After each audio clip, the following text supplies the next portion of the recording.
কারণ আমি গত 14 বছরে বিএনপির 20 মাইরা দিচ্ছি, ভবিষ্যতেও আমি বিএনপির 20 পাবো। এরা স্বাধীনতা বিরোধী।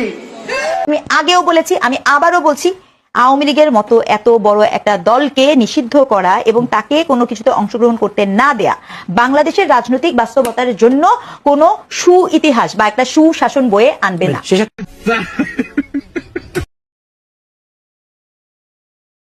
কারণ আমি গত 14 বছরে বিএনপির 20 মাইরা দিচ্ছি, ভবিষ্যতেও আমি বিএনপির 20 পাবো।